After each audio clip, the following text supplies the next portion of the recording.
آل علمن تاجرہ و civil society اتحاد کے زیر اہتمام شہر میں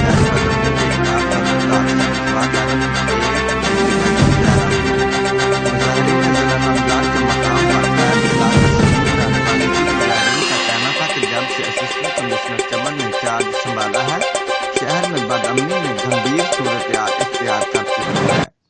آئے روز چوری ڈکیتی نے تاجروں اور عوام کا جینا دو بر کر دیا ہے۔ تاجر شرابی اور عوام اپنے آپ کو غیر محفوظ سمجھتے ہیں۔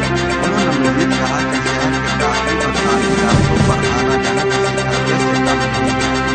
مظاہرین نے حکومت سے مطالبہ کیا ہے کہ چمن اسسٹنٹ کمشنر کو فوری طور پر ٹرانسفر کیا جائے، بصورت دیگر احتجاج کو وسعت کر دیں گے۔ Report bureau chief Geo Express News, Qila Abdullah, چمن۔